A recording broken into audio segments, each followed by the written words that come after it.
Today on Blue 58, the Packers are halfway through their regular season schedule, and it's time to take stock of a couple of things. How are our predictions doing? What stats should we be watching? And what does everybody think the Packers are going to do between now and the end of December? Blue 58! Hello and welcome to another episode of Blue 58, the one and only podcast of thepowersweep.com. I'm your host, John Meerdink. Very happy to be with you here for another episode.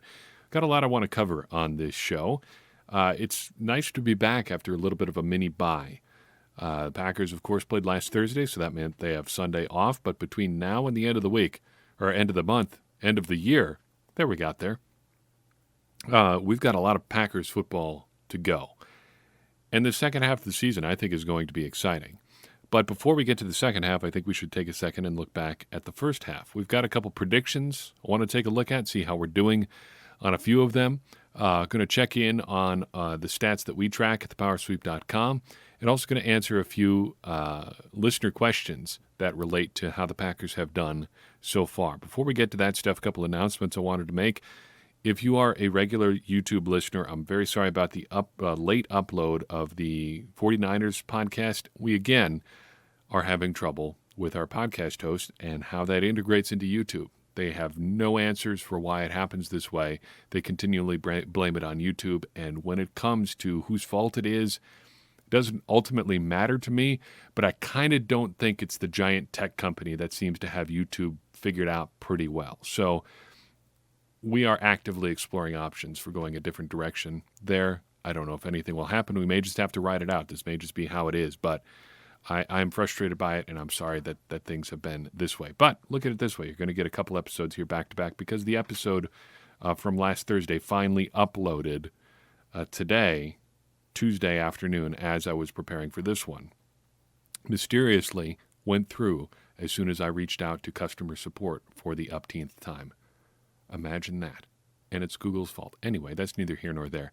That is coming to you. Second thing I wanted to mention is that if you are interested in Patreon-specific content, there is a new podcast out up there.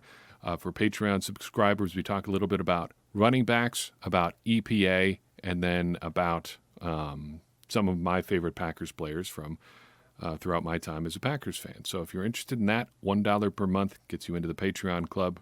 It's a little bit of extra content, and it's a way for you to support the show and everything that we do here, because this stuff isn't free, and it just, it is a good thing to do to support media that you care about. So if you like this show and want to have it keep going, that is a way that you can help us make sure we're able to continue doing that. And if we have to upgrade our podcast hosting, that is something that we will need that support for.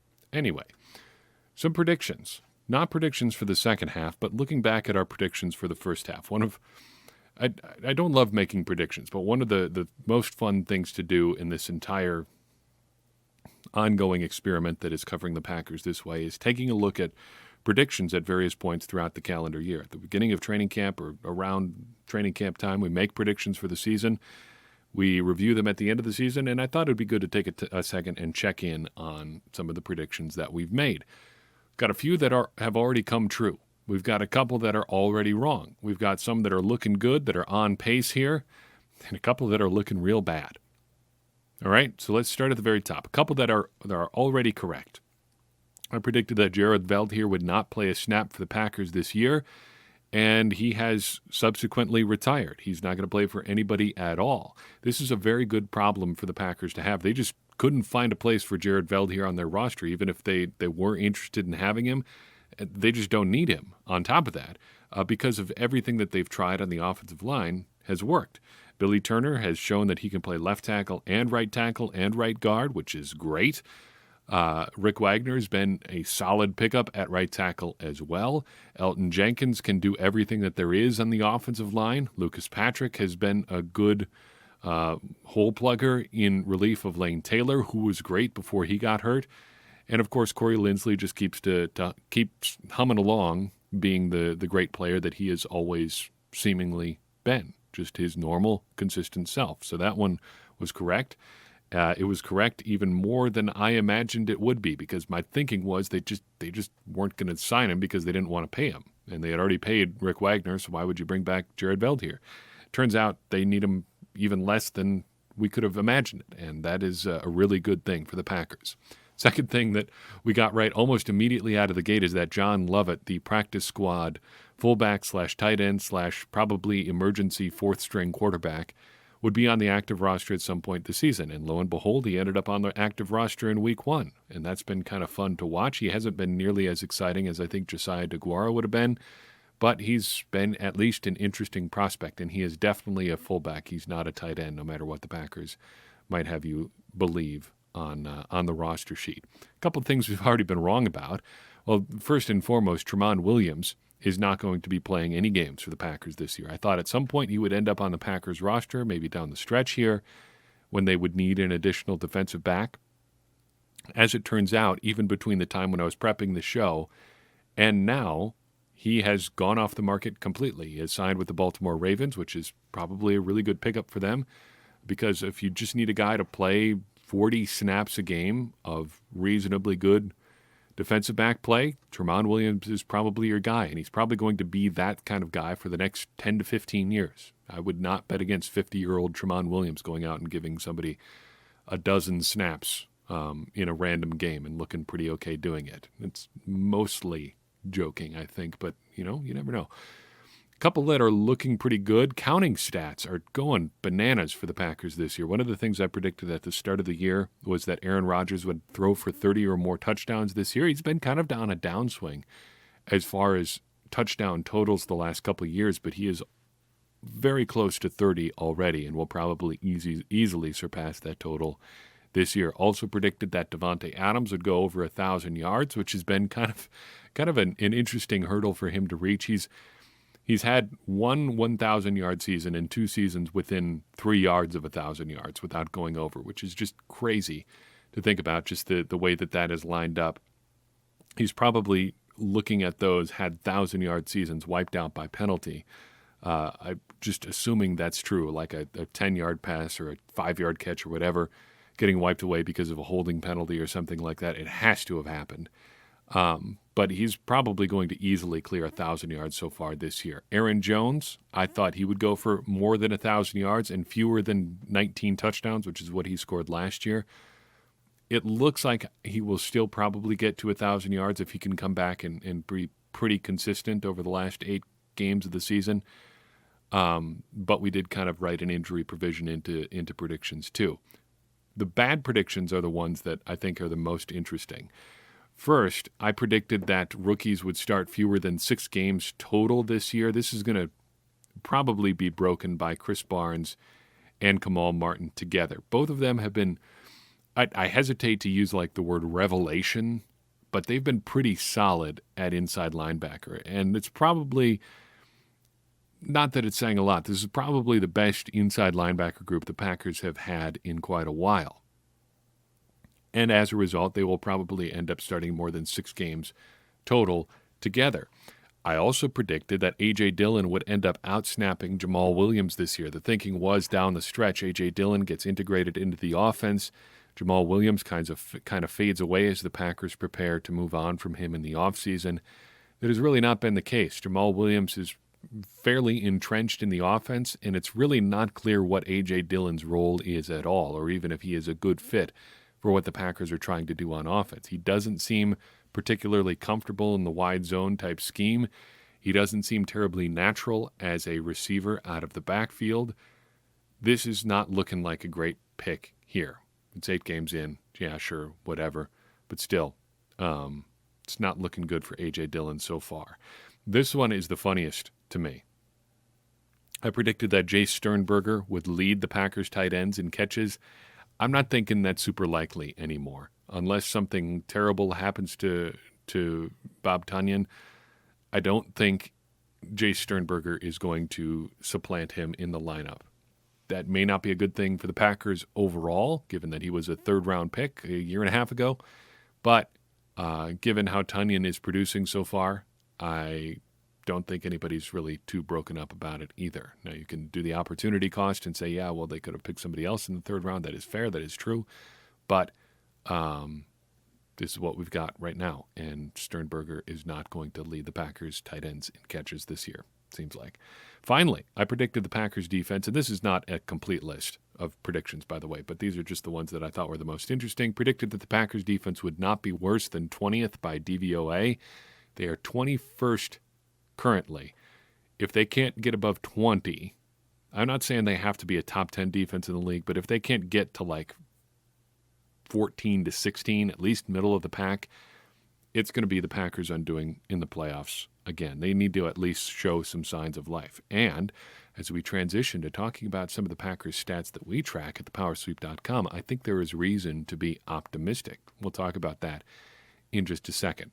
There are a number of stats, as I said, that we track at thepowersweep.com. If you go to that very nice-looking website, the homepage of which was recently redone, you can mouse over the stats tab at the very top and see all of the stats that we track, as well as a couple other interesting things, such as Packers polling and our Packers Wonderlic Score database.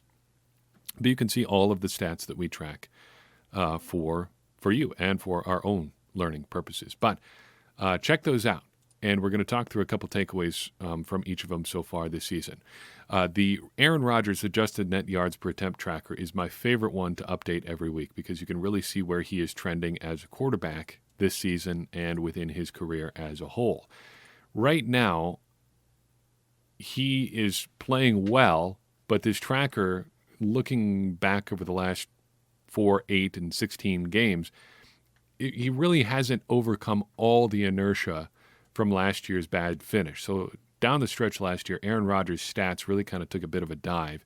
He did not finish the year playing particularly well, but things are trending upward in just about every category for him so far this year. And his 8-game run right now, over the last 8 games, his adjusted net yards per attempt as a passer is the highest it's been since the run-the-table period. He's at 8.84 adjusted net yards per attempt over the last 8 games. So that's pretty good so far, and if that continues, he's going to end up having a season at least as good as his 2 MVP seasons so far. However, it really hasn't moved the needle over the last 16 games as a whole. He's holding steady at just over 7, which is basically where he's been for the past 2+ years or so, since early 2018. So overall, in pretty good shape, and trending in the right direction, still has not quite rid last year from his stats, though. Explosive plays. So explosive plays for our numbers are runs of 12 yards or more, 16 or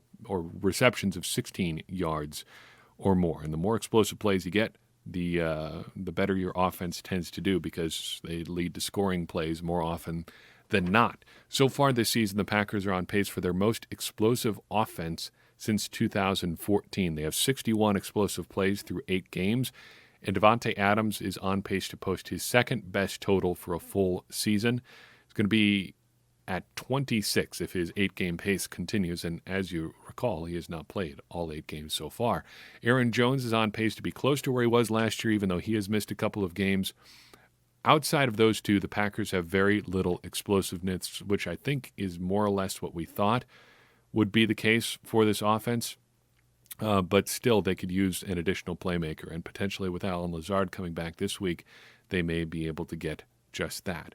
Packers pass rush, overall, the effectiveness is just way down. I won't get into the exact numbers because just reading numbers into a microphone is never super exciting, but the Packers pass rush is down pretty much across the board. Za'Darius Smith still having a pretty good year overall, but he is not at the level that he was last year, and just about everybody else is down significantly. Rashawn Gary is up a little bit from where he was last year, but he still is not making the finishing plays at the rate that you would like to see him. And Preston Smith of the Packers' big 3 edge rushers just continues to barely exist functionally, and that is just too bad, although he did show some signs of light in the last couple weeks or so.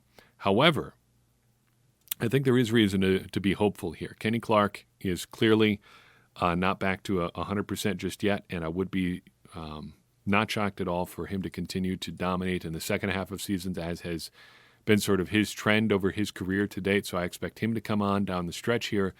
And I expect that Preston Smith will at least level out a little bit. Currently, he is playing well below where he's been in his career to date. And if he even gets back to where he was as a rookie, getting pressure on about 8% of his rushes, that would still be a big help for the Packers. Right now, he's only getting pressure on 3.3% of his rushes, according to Sports Information Solutions, and that is way, way down from where he was last year. Last year was up over 14%, which is great, but it was never going to be sustainable. He had only approached that number once before in his career. He shouldn't be as bad as he is. I wouldn't expect him to be as good as he was last year, but there is reason to think that that will improve over the rest of the season, just kind of by the law of averages. Another thing that I think is going to even out for the Packers a little bit here is ball hawks. So these are plays on the ball: sacks, forced fumbles, passes defensed, and interceptions. These are way down from last year, way, way, way down. Through 8 games in 2019, the Packers had made 74 plays on the ball. In 2020, they have 45 through 8 games, almost 30 fewer. They have a game with 0 and a game with just 1. Now, some regression, I think, was expected here. This is one of the reasons people thought the Packers' defense was going to regress a little bit this year, but I don't think anybody expected quite this much regression. So I expect we'll see something of a correction toward the end of the season here. I don't know if they get close to where they were last year in terms of raw numbers, but I do expect them to have a little bit of a bounce back here down the stretch. Last year, they were getting way more turnovers and sacks and plays on the ball than you would expect. This year, it's way fewer, and it's really hard to believe either one of those trends is going to hold that firmly 2 years in a row. Finally, our offensive stats, and this is one that I would recommend you going and taking a look at, especially at thepowersweep.com. It's our penalties and sacks per 65 snaps, and there's a full explanation of how it works there. But the bottom line is this, and it is incredible. Every single Packers lineman who qualifies in this stat is better last year or better this year than they were last year. Every single one. David Bakhtiari, Elton Jenkins, Corey Linsley, Billy Turner, and Rick Wagner. Wagner wasn't even on the team, and he's doing better this year than he was last year. Some of these guys are 2 to 3 times better than they were last year in terms of giving up negative plays. And some of that is, again, a little bit of a correction. David Bakhtiari had an uncharacteristically bad start to last season, was called for holding all the time. And I think that was because he was dealing with a little bit of a back injury. There was some pushback in some sectors of Packers internet about that, but he was on the injury report early in the season with a back injury. And I just, back injuries don't go away once you're not listed on the injury report. I think it's fair to say that it affected him for a good portion of last year, but he got very strong down the stretch and finished very well. This is more than a jump from going from somewhat healthy to completely healthy. This is something else entirely, and I think there's a couple reasons that the Packers' offensive line is playing so well. First, penalties are way down league-wide. So if your penalties are way down league-wide and you're basing a stat in part around tracking penalties, the stats are going to look better. That seems pretty obvious. But secondly, I think the Packers this year don't really have a weak link on the offensive line. Everywhere that they've put guys and every guy that they've put into the lineup hasn't blown it up for everybody else. There's never really been a weak spot where guys could just get attacked. And I wonder if last year the Packers' offensive line was weak at right guard. I wonder if Billy Turner was actually playing out of position as a guard instead of as a tackle. Typically, we see the Packers try to move tackles inside and play them at guard when they come from college to the NFL. But I wonder if that doesn't always work. The thinking is that it should. A guy who's a little bit stubby for a tackle, move him inside where length is not as big of an issue. If he's still a good athlete, you should have a good guard in the making. But that may not always be the case. There are some different skills that you need to play guard that you don't have to use it, or that you don't use at tackle, and so on. It just stands to reason that it wouldn't always work, and maybe Turner is just the exception there. I don't have a concrete evidence for that. I'm just speculating, but I think that is part of the reason for the increase there. Let's take a couple of your questions, and then we'll get on officially into the second half of the season. James asks, and I really like this question. There's a lot to break down here. He says, per a report from Andrew Brandt, Does the Packers front office now have a better understanding of Will Fuller's contract demands, allowing them to weigh adding him in the offseason versus extending one of their own like Aaron Jones? Or is it more likely, that not completing a trade means they thought his number for an extension was too big? And James includes in his question here a tweet from Andrew Brandt, which reads, let's pull it up here for a second, real-time audio production here. The tweet reads, in trade negotiations for a player with an expiring contract like Will Fuller, there is or should be simultaneous contract negotiations with trade contingent upon it. Team has leverage, especially for players wanting out. If not done at the time of the trade, the leverage shifts to the player. So James wants to know, did the Packers just didn't think they could get a deal done, or what? What happened? And I think there's a couple things going on here. First, getting a look-see is part of every contract negotiation. So I think there is something to the idea of the Packers wanting to know what Fuller's extension ideas were, and that was probably a part of it. They wanted to engage in some trade talk here just to see what he's looking for, because if they trade for him, there's a chance that they want to extend him, because obviously they like him as a player and want to keep him around long term. But I don't think it was necessarily that the extension number was too big. They probably had a ballpark figure of where they were going to go with him before they even entertained the idea. So I don't think it was necessarily the long-term issues, because the Packers' long-term stuff is pretty well understood here. They've got a bunch of contracts coming up next year. They're not going to be able to keep everybody. Even if they did feel like Fuller was going to be part of that long-term future, or he was a guy that they would want for that long-term future, that's great. You probably weren't going to be able to keep him anyway.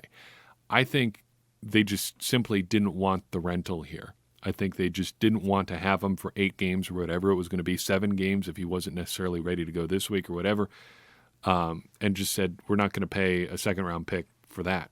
And I'm not sure that the Texans are even going to get the compensatory pick that they thought that they could get when Fuller moves on. But I don't think it was the contract itself that held up the Fuller deal here. I think it was just simply that the Packers didn't want to rent a player for half a year.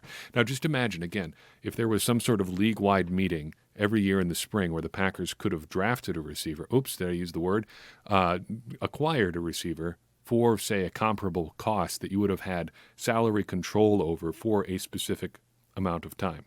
Just a thought. Carl asks, after listening to your latest podcast, and this is a couple episodes ago, and I apologize to Carl, we haven't gotten this question in sooner. After listening to your latest podcast on the loss to the Vikings and how the issues the Packers have are pretty much the same as last year, I started to think a little bit. Last season, it often sounded like the Packers can't stop the run and the Packers can't cover tight ends over the middle. The first statement, as we are all brutally aware, is still very much true.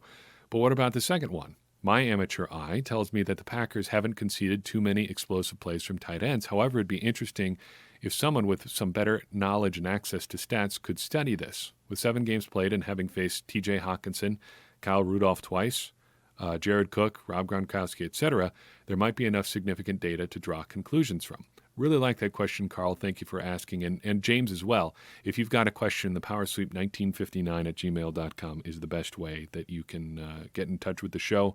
I find we get the best quality questions via email because people have a little bit of a chance to expand on their thoughts, or just hit up the contact page at thepowersweep.com, whatever is most convenient for you. And as I always say, there is no question that is too silly or stupid. If you feel like you would be dumb for asking it, don't, because asking questions is how we get better, and I will never talk down to you for asking a question. So if you have a question and you genuinely want to ask it in good faith and really want an answer, I will do my best to give that to you. So, Carl's question. I don't know if I can give a scheme-related answer to this, but I think this is more of a result of situational stuff than a result of any big improvement the Packers have made in covering tight ends. So far this year, the Packers functionally have either blown teams out or more or less gotten blown out. They've only had 2 losses, sure, and the Vikings game wasn't really a blowout, but the Vikings seemed in control for a lot of that. Anyway, so I think that has led to circumstances where the Packers really haven't had to worry about tight ends all that much. Generally speaking, last year, I think the Packers played a lot of fairly close games or games that were closer than their games have been this year. And that gave teams an opportunity to kind of use their whole playbook and use every player that they had. When teams have been behind by a whole bunch this year, it really hasn't made a whole lot of sense to get their tight ends involved in the passing game. They need a lot of yards fast. So with that perspective in mind, let's see if it explains what the Packers have done against tight ends so far this year. Kyle Rudolph has never really been a big Packers killer anyway, but the Packers were way ahead before he really had a chance to do any damage in week 1, and it was not part of their game plan in week 2. They didn't have to throw it at all. TJ Hawkinson, kind of same deal. Packers got way out in the second half, or way out ahead in the second half, and really they didn't need to go to Hawkinson all that much. He still had 4 catches for 62 yards, though. That is his second best yardage total of the season. Rob Gronkowski, Packers really didn't slow him down all that much. He didn't have 150 yards, didn't need it. Still had 5 catches, 78 yards, and a touchdown. That's his best game of the season so far. Finally, Jared Cook, the other tight end Carl mentions there, is the one that kind of surprises me. He only had 2 catches for 21 yards against the Packers. That is his second lowest yardage output of the season. I think this is more a function of Drew Brees not really having the arm strength to attack with a tight end like Jared Cook anymore.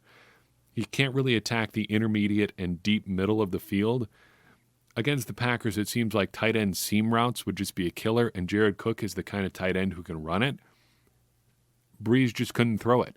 And I think the Packers kind of lucked out there a little bit. So I think this is more a function of circumstance so far this season as far as the Packers matching up with tight ends, and it's something we should watch down the stretch because there is a good chance the Packers could end up playing teams that are maybe a little bit better equipped to take advantage of their potential weaknesses against tight ends this season. Finally, Patrick asks via Patreon, I'd love to hear your thoughts on the team's plan for Devin Funchess. Do you think he will play for the Packers next season? If so, do you think his impending arrival is impacting the front office's approach to offensive personnel this season? I feel he is overlooked in most conversations regarding the future of the Packers wide receiver core. Good question. And again, if you want to ask questions, Patreon is another outlet for you to do that. So let's answer the second question first. I don't think Funchess is really affecting what the Packers want to do this year. If the Packers were going to trade for somebody like Will Fuller, I don't think Devin Funchess factors into that all that much because the Fuller situation would have been a half-year situation anyway. So I don't think that affects what they're doing with Devin Funchess. The other big question, or the other big part of that, is that Funchess really doesn't count all that much against the Packers cap this year or next. Well, this year he doesn't count anything because he's opted out. But next year is only a cap hit of around $2.3 million. So not a big commitment. That's in the grand scheme of things, not a whole lot of your cap devoted to Devin Funchess. So I think the bigger question here is, as Patrick leads off with, what do you think the Packers do for next season? So I think ultimately this boils down to how the Packers handle their non-Adams wide receivers as a whole. As a quick recap, those non-Adams wide receivers, starting with Funchess, goes like this. Funchess will be 28, and he's going to count about $2.3 million against the cap. Allen Lazard is going to be 25. He'll be an exclusive rights free agent next spring, probably in the $500,000 to $750,000 range. Not too bad. Marquez Valdes-Scantling will be 26, heading into the final year of his rookie deal, which will pay him $900,000. Equinemius St. Brown is going to be 24 next year. He'll count $879,000 against the cap. And just for comparison, as the Packers are making their plans for next offseason, Chase Claypool, a wide receiver who was taken with the 49th overall pick this spring, is counting $1.2 million against the cap for the Steelers this year. So that's probably about the low end of early impact receiver type draft pick money. And as you make your money takes, factor that in. I know that's kind of assuming that they'll take a guy early next year, which was a dumb thing to think coming into the draft or coming out of the draft apparently, but can't help myself a little bit. Sooner or later they got to pick a receiver just almost by the law of averages. So, keeping Devin Funchess. The pros here. I'm probably higher on Devin Funchess than most. I like that he's got an athletic profile similar to Allen Lazard. It's never a bad thing. Big-bodied receiver who has the speed to get vertical and, again, the size to overwhelm smaller defenders. And I would assume in Matt LaFleur's offense he's going to do Allen Lazard-type things. That's a guy I want on my team. Right now, he's probably their number 2 receiver with Lazard out of the lineup. If he was healthy, if everybody was healthy, he's probably no lower than number 3. And ideally, that lets MVS and Equanimeous St. Brown play the number 4 role, and that would be great this year because I'd rather have either of them doing that than Malik Taylor or Darius Shepard. So that's kind of the pro side. The con side is that you could have more options for basically the same price. So if Chase Claypool at $1.2 million against the cap is kind of the low end, you might be able to add, somebody in the 20 to 30 range in the draft for a little bit more than that and have kind of a more cost-effective cap situation than you're getting with Funchess. Because Funchess is going to be a free agent after next year anyway. That complicates things on the Packers side of the ledger. Bottom line, I wouldn't assume he's a big part of the plan, but he's cheap enough that he's probably not entirely out of the running either. They may be happy enough with Allen Lazard and hypothetical draft pick X that they just say, you know what, Devin, it didn't work out. We've got everything that we wanted from you, from Allen Lazard, and we're just going to move forward from there. But still, there is the aspect that's kind of like a bonus lottery pick. It might be a little bit more than you normally spend, but the floor is probably higher on the payoff. He's a bit more of a known commodity, even coming out of a year out of football. I think he's probably on the roster in training camp next year, barring a cap-related release. All things being equal, I think it's a no-brainer, but if they got to save a couple million against the cap, it's probably not a big loss either. We'll see how the cap shakes out. I know all the projections say it's going to be $175 million. Let's wait and see on that for sure. That's all I've got for you in this episode. Thank you so much for listening in. We will be back Friday with a preview of the Packers-Jaguars matchup this weekend. Josh Jones revenge game maybe for the Jaguars. Allen Lazard revenge game for the Packers. It's going to be a wild time as we start the second half of the Packers season. If you enjoyed the show, you know somebody else you think would enjoy it, do me a favor and share it with them. That's going to help us continue to grow this conversation around the Packers and ultimately help all of us become smarter Packers fans. Because that's the goal, isn't it? As I always say, smarter Packers fans are better Packers fans, and better Packers fans are what we all want to be. I'm your host, John Meerdink. We'll see you next time on Blue 58. Coming out of a year out of football, I think he's probably on the roster in training camp next year, barring a cap-related release. All things being equal, I think it's a no-brainer, but if they got to save a couple million against the cap, it's probably not a big loss either. We'll see how the cap shakes out. I know all the projections say it's going to be $175 million. Let's wait and see on that for sure. That's all I've got for you in this episode. Thank you so much for listening in. We will be back Friday with a preview of the Packers-Jaguars matchup this weekend. Josh Jones revenge game maybe for the Jaguars. Allen Lazard revenge game for the Packers. It's going to be a wild time as we start the second half of the Packers season. If you enjoyed the show, you know somebody else you think would enjoy it, do me a favor and share it with them. That's going to help us continue to grow this conversation around the Packers and ultimately help all of us become smarter Packers fans. Because that's the goal, isn't it? As I always say, smarter Packers fans are better Packers fans, and better Packers fans are what we all want to be. I'm your host, John Meerdink. We'll see you next time on Blue 58.